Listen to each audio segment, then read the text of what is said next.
"Let her wait," Richard Whitmore said, without looking up from the leather folder in his hand, and the words moved through the lobby colder than the December air outside. Naomi Brooks stood 10 feet from the reception desk with her black coat folded over one arm, a slim briefcase in the other hand, and the kind of stillness that made impatient people mistake her for harmless. The lobby of Whitmore Global rose around her like a museum built to worship money. 40-foot glass walls, white marble floors polished bright enough to reflect the city skyline, chrome elevators that opened without a sound, and a massive silver logo mounted above the security gates. Everyone inside moved quickly, badge to scanner, heels to stone, phones pressed to ears, coffee steaming in paper cups.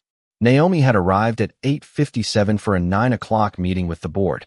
Her invitation was printed, confirmed, and signed by Eleanor Hayes herself, chairwoman of Whitmore Global's board of directors. But Richard Whitmore, the white CEO whose portrait hung near the elevators, had glanced at Naomi once and decided what she was before she ever said her name. A black woman in a simple charcoal suit. No entourage. No designer handbag screaming for attention. No assistant trailing behind her with a tablet. Just quiet eyes, neat braids pinned low, and a calm expression that did not ask permission to exist. "Mr. Whitmore," the receptionist whispered, her smile stiffening. "Dr. Brooks says the board is expecting her upstairs." Richard finally looked up. His silver hair was perfect, his navy suit expensive, his cuff links catching the morning light like tiny blades. He let his gaze travel from Naomi's shoes to her face, slowly enough for everyone nearby to notice. Then he gave the receptionist a smile that did not reach his eyes. "The board is busy with serious matters," he said. "She can take a seat." Naomi heard every word. So did the junior analysts waiting by security. So did the two assistants who suddenly pretended to check their calendars. No one laughed out loud, but the silence had a shape. It pressed against her shoulders, familiar and old. Naomi did not argue. She simply nodded once, walked to the row of gray chairs along the glass wall, and sat down with her back straight and her briefcase resting beside her. The chair was cold through her coat. Across the lobby, a digital clock changed from 9:02 to 9:03. Richard disappeared through the executive gate without turning around. For the first hour, people looked at her with polite curiosity. By the second, they stopped looking at all. By the third, she had become part of the furniture, another dark shape against the bright marble, invisible unless someone needed to wonder why she was still there. A security guard offered water, then thought better of it when Richard passed through again and gave him a warning glance. Naomi saw that too.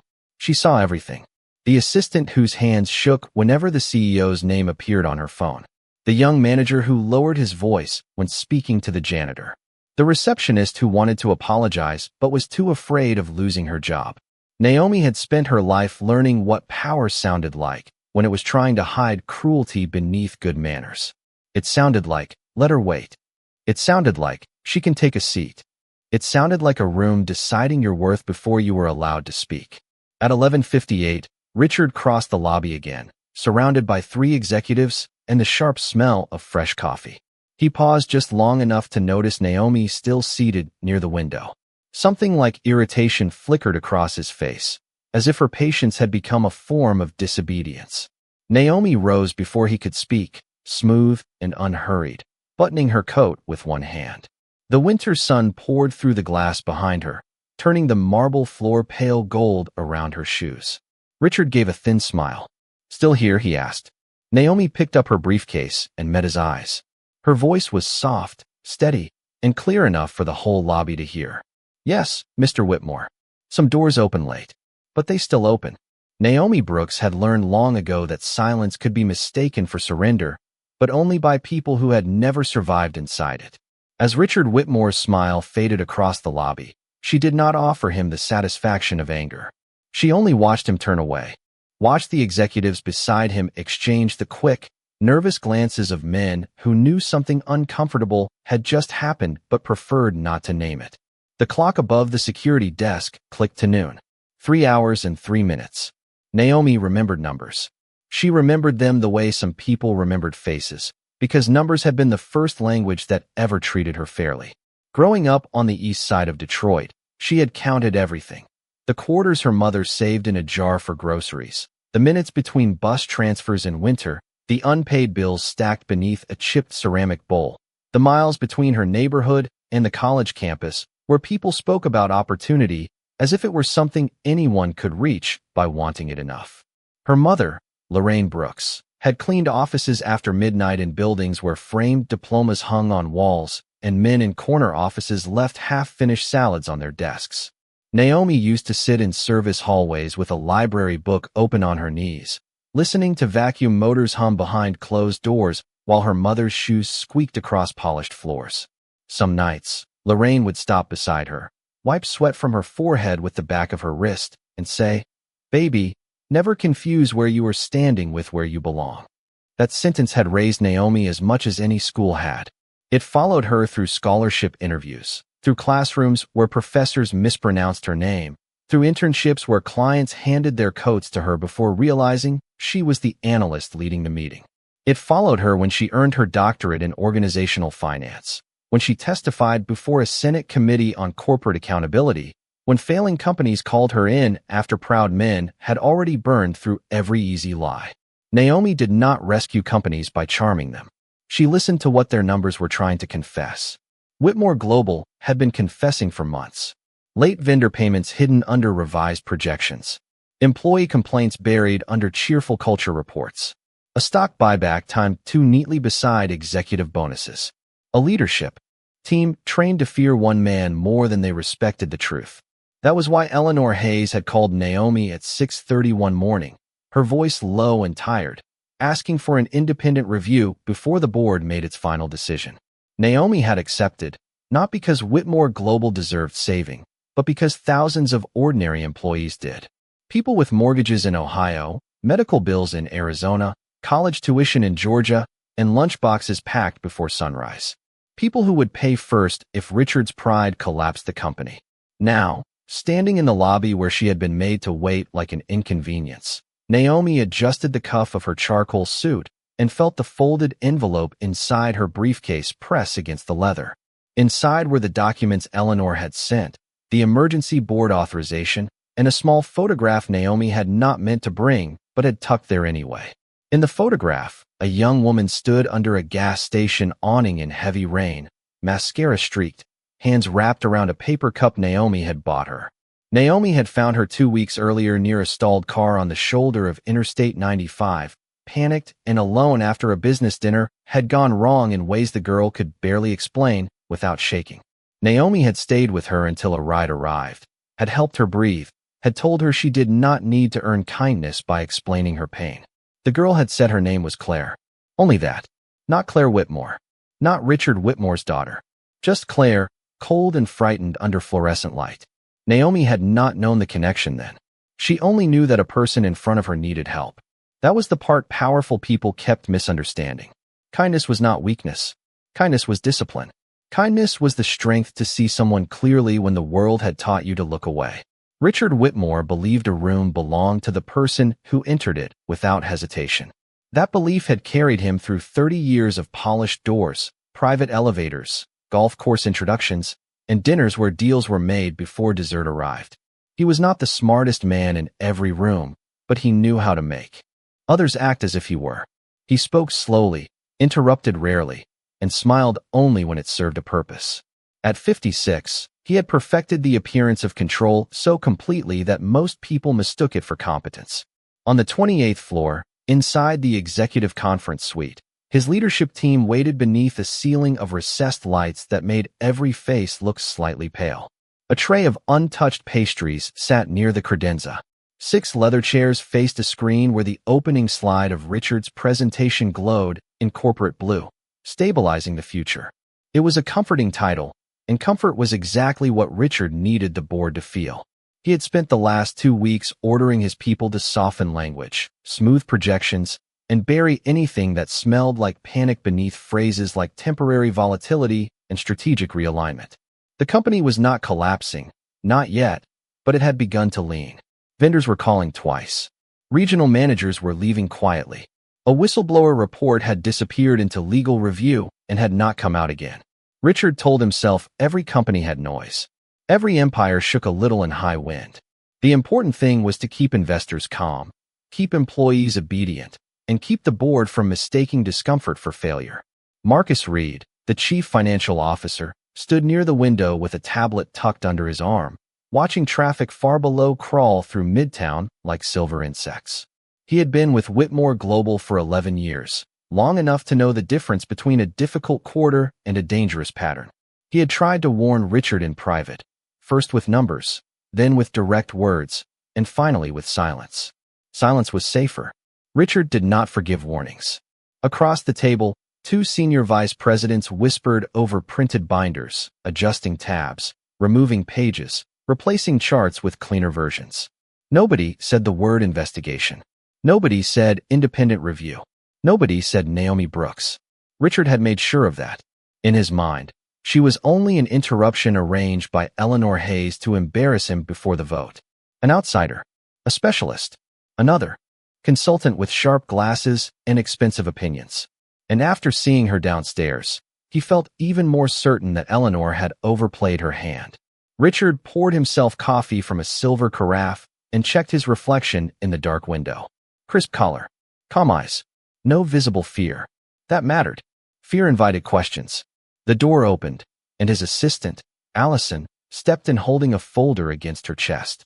She was 30 years old, efficient, and careful in the way employees became careful around men who punished small mistakes with public disappointment.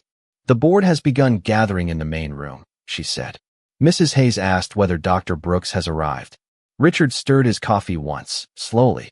Tell her Dr. Brooks was delayed. Allison hesitated. Sir, she has been downstairs since before 9. The spoon stopped against porcelain with a soft, clean sound. Richard looked at her, and the air changed. Then she should have made herself clearer, he said. Allison lowered her eyes. Yes, sir. He turned back to the window. Below him, 28 stories down, Naomi Brooks had been sitting in the lobby like a stone placed in a river, unmoved while everything rushed around her. That irritated him more than he wanted to admit. Most people complained after 10 minutes. Important people demanded after 5. But she had waited 3 hours without raising her voice. And something about that patience felt less like weakness now and more like measurement. Richard pushed the thought away. He had survived hostile takeovers, activist shareholders, newspaper investigations, and one nearly disastrous divorce that had taught him the price of losing control. He would survive a boardroom performance arranged by Eleanor Hayes. He glanced toward the presentation screen and lifted his chin. We start on my terms, he said. But even as he said it, the room felt colder than before, and somewhere beyond the frosted glass doors, the people who could end his reign were already taking their seats. The first person Naomi helped that day was not powerful at all. She was sitting on the edge of a bench near the west elevators with a laptop open on her knees, blinking hard at the screen as if she could force the numbers to stop swimming. Her badge read Claire W., Summer Strategy Intern, though summer had ended months ago, and the badge was slightly bent at one corner. She could not have been more than 22. Her blonde hair was pulled into a loose ponytail, and her navy blazer looked expensive but uncomfortable, like something chosen for her by someone who believed appearance could solve fear. Naomi noticed the tremble in the girl's fingers before she noticed the spreadsheet.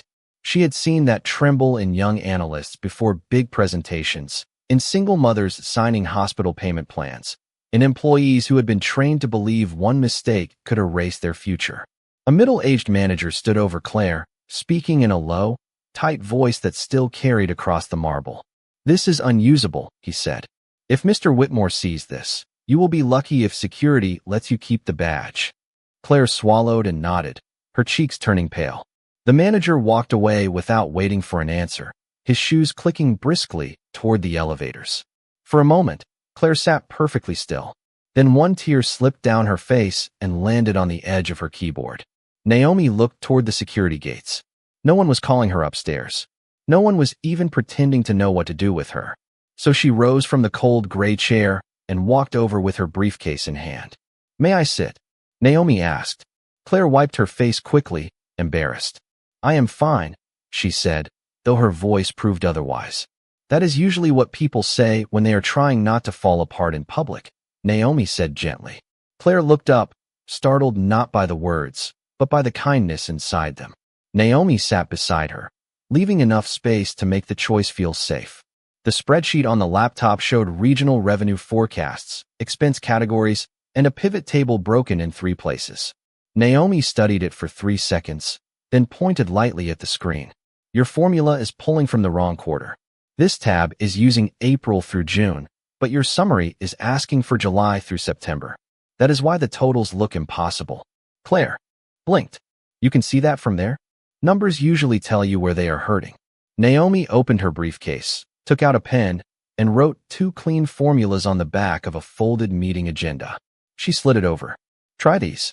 Then check the assumptions in column K. Someone changed the margin rate, but did not update the note. Claire entered the formulas with cautious speed. The totals corrected themselves. The red error boxes vanished one by one. The relief that crossed her face was so raw it made Naomi glance away to give her privacy. Oh my goodness, Claire whispered. You just saved me. Naomi shook her head. No, you already did most of the work. Panic only made the last 10% look bigger than it was. Claire let out a shaky breath and closed the laptop halfway. Thank you. Most people here do not stop. Naomi's eyes moved across the lobby, past the shining floors, past the elevators, past the employees walking faster whenever Richard's name appeared in conversation. Most people have been taught that stopping costs too much, she said. Claire studied her for a moment. Are you here for an interview? The question was innocent, but it carried the same assumption Naomi had heard all morning. Naomi smiled faintly. Something like that. Claire seemed to realize how it sounded and flushed. I am sorry. I did not mean to. You meant no harm, Naomi said. But remember this. Never let a room decide your worth before you speak. And never become the kind of person who makes others prove they deserve basic respect. Claire looked down at the agenda in her hand as if the words had landed somewhere deeper than the spreadsheet. Before she could answer, the private elevator opened across the lobby, and Richard Whitmore stepped out with his executive team gathered around him. The air tightened at once. Claire's posture changed. Her shoulders drew in. Her eyes dropped. Naomi saw it immediately, the reflexive shrinking of someone who knew that man not only as a boss, but as a storm she had learned to predict. Richard did not notice his daughter at first. He noticed Naomi standing beside her. His face hardened with irritation, then softened into a polished, public smile. Still making yourself comfortable, Dr. Brooks? He asked, saying the title as if it belonged in quotation marks. Naomi picked up her briefcase. Claire looked between them, confusion widening her eyes. For the first time that day, Naomi understood that the girl from the rainy gas station, the nervous intern with the broken spreadsheet, and Richard Whitmore's bloodline might all be the same person. She did not react. She only handed Claire the agenda with the corrected formulas and said, Keep this. You will need your own voice in that building.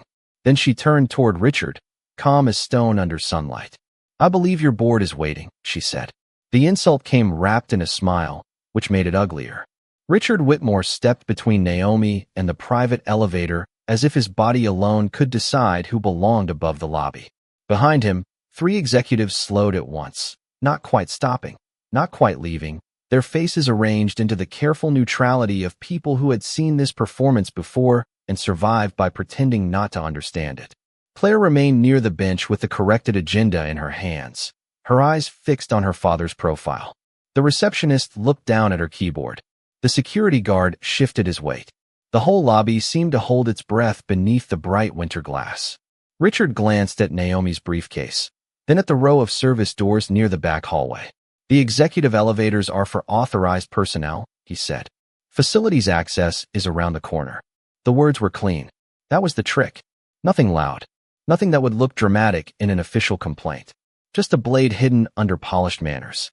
Naomi felt the old heat rise at the base of her neck, not because the words surprised her, but because they did not. She had heard versions of them in country clubs, airport lounges, law offices, lecture halls, and hotel ballrooms where men praised diversity from a stage and then asked her to fetch coffee 2 minutes later. But she had also learned that dignity did not require volume. She adjusted the handle of her briefcase and looked past Richard toward the elevator doors. I am authorized, she said. Richard gave a small laugh, soft enough to seem private, loud enough to feed the room. By whom? Naomi turned her eyes back to him. The board. One of the executives beside Richard cleared his throat. Another looked quickly at his phone, though the screen was dark. Richard's jaw tightened, but only for a second. He leaned closer, lowering his voice into something that tried to sound patient. Listen carefully. There are people upstairs right now making decisions worth more than most people can imagine. This is not the place to improvise importance. Claire's lips parted slightly. Naomi saw the shock on her face, the slow recognition that cruelty could wear her father's voice. For 3 quiet hours, Naomi had watched this building teach people to shrink. Now it was trying to teach her. She did not move. A cleaning cart rolled by in the distance, wheels whispering over marble. Somewhere above them, an elevator bell chimed and vanished. Naomi's voice stayed level. Importance does not become real because a man in a corner office recognizes it. Richard's smile thinned. Careful, Dr. Brooks. This time, the title came out sharper. Naomi almost smiled. So he didn't know who she was. He had known long before he pretended not to. That small truth settled over the moment like frost on glass. No, she said quietly. You were careful. You chose words that could be denied later. You made me wait where your employees could see it. You wanted the room to understand my place before I entered yours. The receptionist stopped typing. Marcus Reed appeared beyond the security gates, drawn by the silence spreading across the lobby. Richard's face changed again, not with regret, but with calculation. You are making a scene. Naomi shook her head. I am naming one. For the first time, no one looked away. Richard stepped aside just enough to make the gesture feel like a dismissal rather than permission. Go ahead, he said. Let us see what the board thinks of your timing. Naomi walked past him without brushing his sleeve.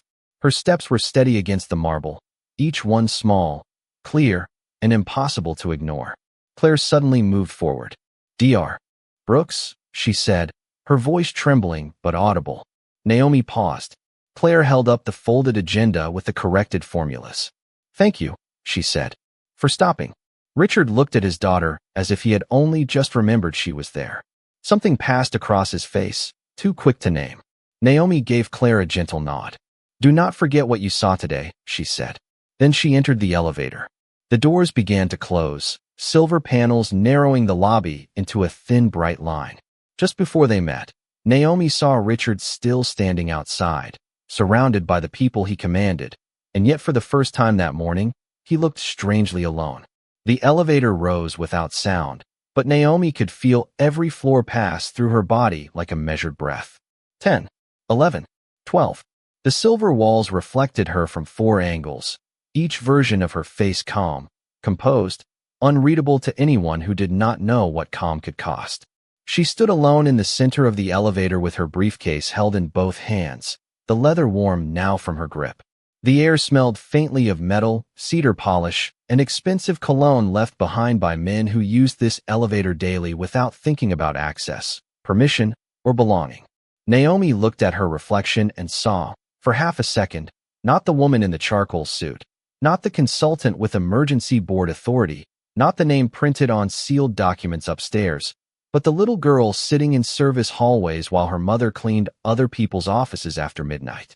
She remembered the quiet of those nights, the way the city outside the windows looked blue and distant, the way her mother moved through executive suites as carefully as if each desk could accuse her of touching too much. Lorraine Brooks had never complained in front of her daughter. She had folded trash bags, emptied coffee cups, wiped fingerprints from glass, and still found a way to stand tall under fluorescent lights that made everyone look tired. Baby, she used to say, pressing a hand to Naomi's shoulder before the next bus ride home. Some folks will mistake your patience for permission. Do not let them. The elevator passed. 19, 20. Naomi closed her eyes for one breath. In, out. The heat at the base of her neck had faded, leaving behind something cleaner. Not anger. Anger was too easy for men like Richard to dismiss. What remained was clarity. 3 hours in a lobby had shown her more than any executive report could. It had shown her how fear traveled through a building, how employees lowered their eyes, how kindness became risky, how a young woman like Claire could sit 20 feet from power and still feel entirely alone. The thought of Claire made Naomi's hand soften around the briefcase handle.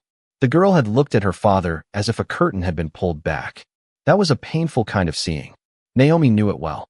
She had seen mentors fail, institutions bend, leaders smile, while people beneath them carried the cost. But she had also seen what happened when one person refused to disappear. The elevator slowed near the top floors. A soft chime sounded, gentle as a spoon touching porcelain. Naomi opened her eyes. The doors had not yet parted, and for a moment the entire world was only her reflection and the narrow seam of light ahead. She reached into her briefcase and touched the sealed envelope from Eleanor Hayes, then the corner of the old photograph beneath it. Rain. Gas station light. Claire's frightened hands around a paper cup. Naomi had not helped her because she was important. She had helped her because she was human. That difference mattered. It had always mattered. 27. 28. The elevator stopped. Beyond the doors waited polished wood, bottled water, legal pads, private fear, and men who believed numbers could be arranged to hide truth. Naomi rolled her shoulders once, not to prepare for battle, but to release the weight of the lobby from her body. She did not need to carry Richard's insult into that room. She only needed to carry the truth. The doors opened on a quiet executive hallway washed in pale afternoon light. At the far end, through frosted glass, shadows moved around the boardroom table. Voices murmured, then settled. Naomi stepped out, and the carpet swallowed the sound of her shoes. For 3 seconds, she stood before the closed boardroom doors, listening to the low hum of the building beneath her. Then she lifted her hand, touched the cool brass handle, and walked toward the moment Richard Whitmore had spent all morning trying to delay. The boardroom doors opened before Naomi had to knock. Eleanor Hayes stood on the other side, one hand still resting on the handle. Her silver hair swept neatly behind her ears, her expression controlled but not cold. She was 68 years old, tall, sharp-eyed, and known across Wall Street for making powerful men speak plainly when they would rather perform. For a single second, she looked at Naomi the way a doctor looks at a patient after a long delay, not with pity, but with concern sharpened by respect. Then Eleanor stepped back. The boardroom went still. 15 people sat around a long walnut table overlooking Midtown, their tablets dark, their legal pads open, their water glasses untouched. At first, no one spoke. Then Eleanor rose fully from her chair. Marcus Reed stood next, his face pale but certain. One by one, the others followed, the scrape of chair legs soft against the carpet, until every member of the board was on their feet. Not for Richard, not for the presentation glowing on the screen. For Naomi. The silence changed shape. It was no longer the silence of dismissal from the lobby. It was recognition. Naomi entered without rushing, her briefcase at her side, the afternoon light cutting a clean line across the floor in front of her. Eleanor's voice carried through the room with formal clarity. Dr. Brooks, thank you for coming. On behalf of this board, I apologize for the delay. Naomi gave a small nod. Thank you, Mrs. Hayes. Behind her, footsteps approached quickly from the executive hallway. Richard Whitmore entered with his leadership team arranged behind him like a shield. He stopped just inside the doorway. His eyes moved from Eleanor to Marcus, then around the table, trying to understand why no one was seated. For the first time all day, his face did not know what expression to wear. The polished smile arrived late and looked borrowed. Well, he said lightly, it seems everyone is eager to begin. No one laughed. Eleanor did. Not sit. We have begun, Richard. The use of his first name, stripped of title, landed harder than a raised voice. Richard looked toward the screen. My team has prepared a stabilization plan. I think it would be best if we keep to the scheduled agenda. Marcus Reed closed his tablet with a quiet click. The agenda changed at 9:15 this morning. Richard's eyes narrowed. Without my approval? Eleanor looked at him for a long moment. With the board's authority.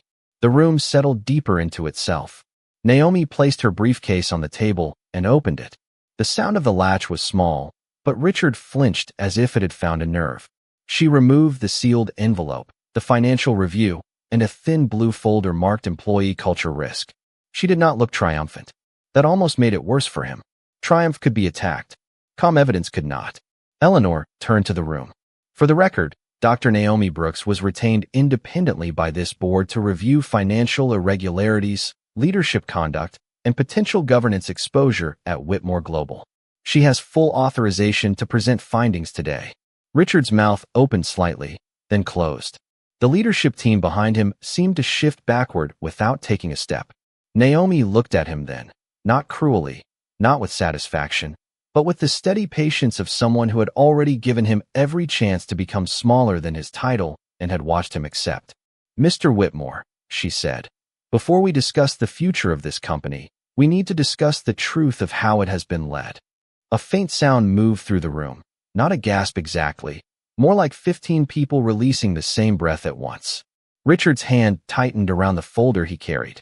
Across the table, Marcus lowered his eyes for a second, as if relieved and ashamed at the same time.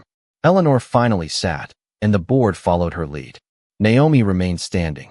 The screen behind Richard still read stabilizing the future, but no one was looking at it now. Every eye in the room had turned to the black woman he had tried to leave downstairs, and Richard understood, too late, that the meeting he thought he controlled had been waiting for her all along. Naomi connected her laptop to the boardroom screen, and the first slide appeared without animation, without color, without any attempt to soften what it carried. Vendor payment deferrals, Northeast Division, March through October. The title sat in black letters on a white background, plain enough to make the room uneasy. She did not raise her voice. She did not accuse before the evidence could speak. She walked the board through invoice dates, delayed approvals, revised forecasts, and internal messages that showed the same pattern repeating across 5 regions. Payments had been pushed beyond contract terms while executive performance bonuses remained protected. Hiring freezes had been announced publicly as temporary discipline, while private documents described them as cash preservation measures. Employee complaints had been routed into closed reviews that never reached the ethics committee.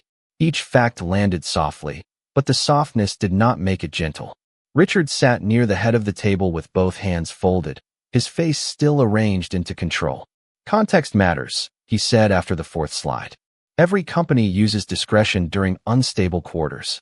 Naomi turned slightly toward him. "Discretion is not the same as concealment." Marcus Reed lowered his eyes.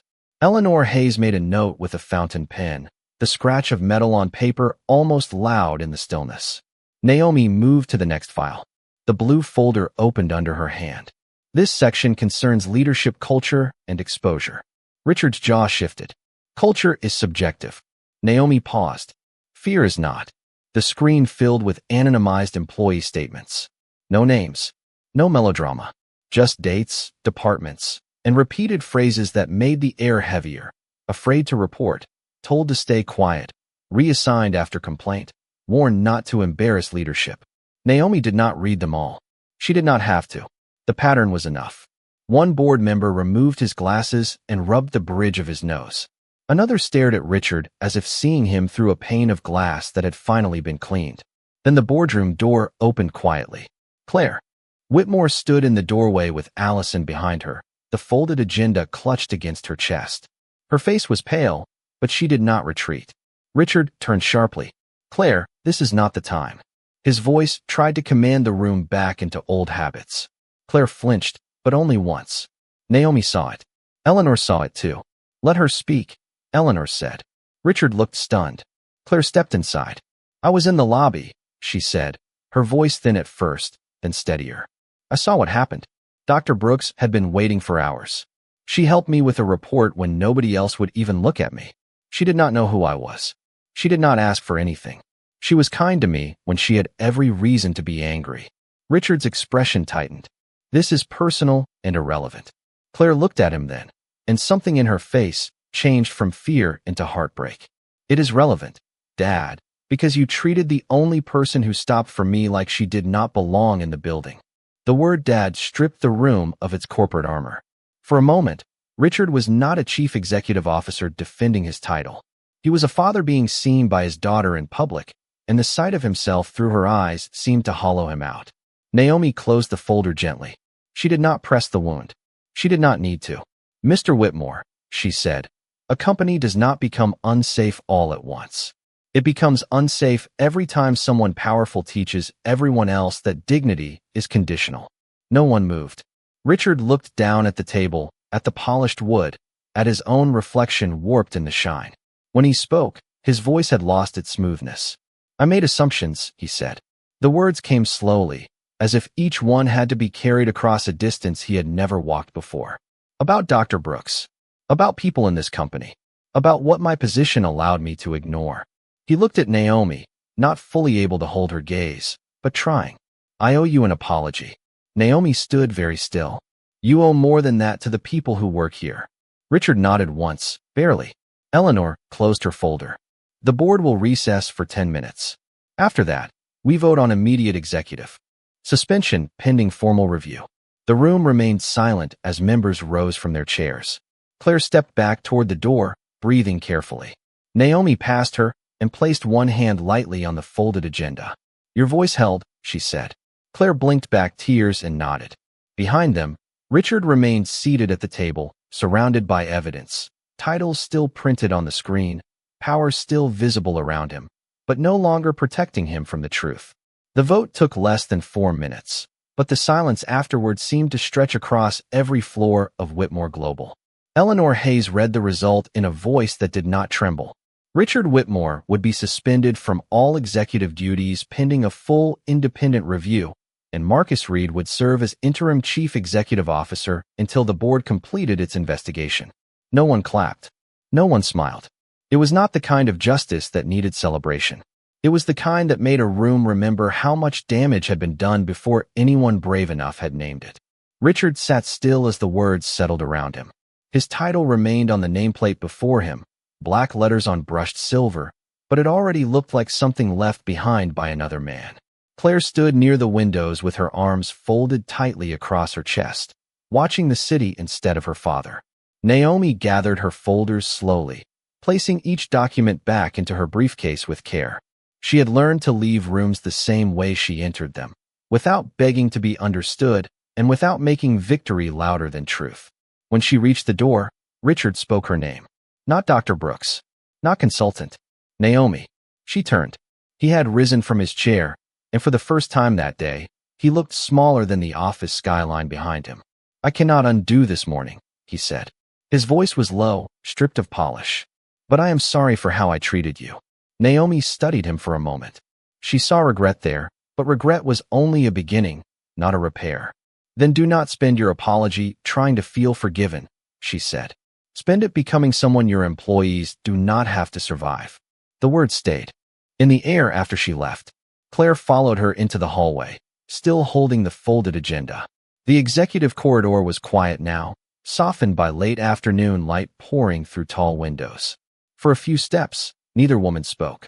Then Claire said, I do not know what to do with what I saw today. Naomi slowed near the elevator. You do not have to know all of it today. Claire looked down. I used to think power meant never being embarrassed, never being questioned, never needing anyone. Naomi pressed the elevator button, and its white ring glowed beneath her finger. That is not power. That is fear with better furniture. Claire gave a small, broken laugh, the kind that comes when pain finds air. Naomi turned to her fully. Do not become powerful like him. Become brave enough to be kind. That will cost you more in some rooms, but it will let you keep yourself. The elevator opened.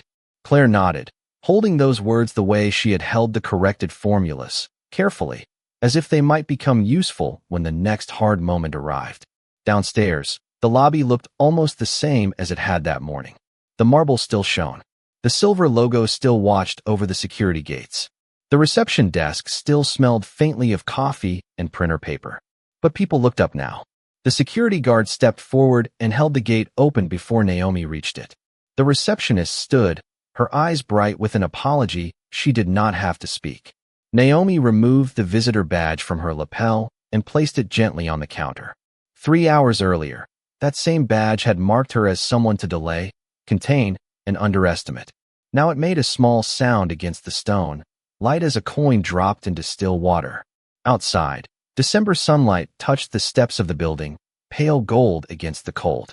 Naomi buttoned her coat and walked into the city without looking back. Behind the glass, Richard remained somewhere above, facing consequences at a table that no longer bent around his pride.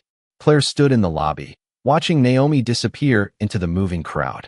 No speech followed. No music rose. Only the soft opening of the revolving door, the hush of traffic. On 6th Avenue, and the quiet understanding that kindness had not been weakness at all. It had been the strength that walked in late, stood alone, and left the whole building changed.